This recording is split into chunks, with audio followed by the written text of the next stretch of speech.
संयुक्त परिवार के एक पति पत्नी में काफ़ी बड़ा झगड़ा हुआ। यह झगड़ा उन छोटे मोटे झगड़ों से ज़्यादा गंभीर था जो हर पति पत्नी में सामान्यतः होता है, क्योंकि इस झगड़े में एक दूसरे की आलोचना करते करते बात इतनी बिगड़ गई थी कि पति पत्नी एक दूसरे से अब तलाक मांगने तक बातें करने लगे थे।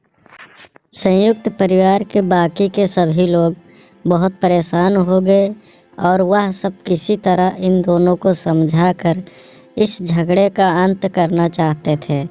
जब सभी के प्रयास काम नहीं आए तो वे लोग पति पत्नी के इस जोड़े को घर के सबसे बुजुर्ग सदस्य यानी दादाजी के पास लेकर गए।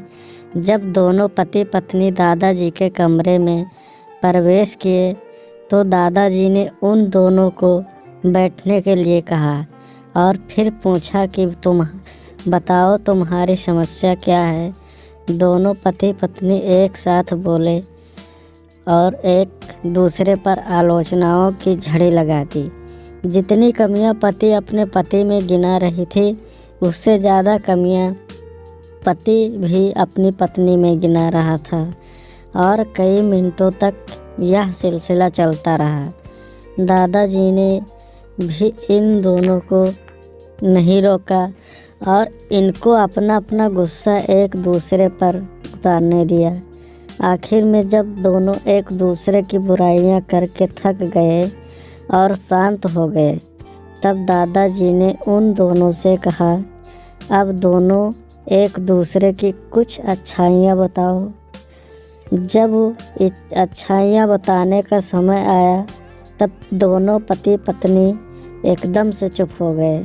शायद गुस्से में उन्हें कुछ याद नहीं आ रहा था या फिर गुस्से की वजह से ही एक दूसरे की अच्छाइयाँ बताना नहीं चाहते थे। दादाजी ने यह बात भी महसूस कर ली।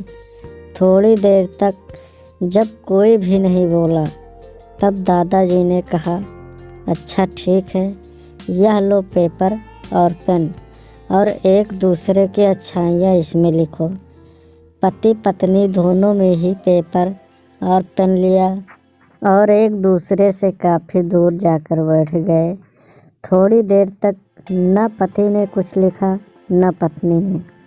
फिर पति ने पेपर में कुछ लिखना शुरू किया। उसे देखकर पत्नी ने भी अपने पेपर में लिखना शुरू कर दिया। ऐसा लग रहा था जैसे दोनों एक दूसरे से कंपटीशन कर रहे हों।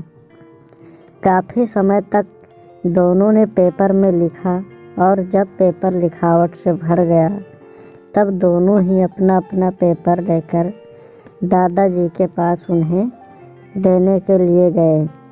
दादाजी ने उन दोनों के ही पेपर लेने से मना कर दिया और कहा कि अपने अपने पेपर एक दूसरे को दे दो और अब एक दूसरे के पेपर पढ़ो। पति ने पत्नी को और पत्नी ने पत्नी को अपना पेपर दिया। वे एक दूसरे के पेपर पढ़ने लगे।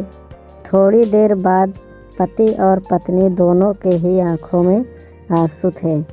पेपर में अपने बारे में लिखी अच्छाइयाँ पढ़कर पत्नी तो फूट फूट कर रोने लगी।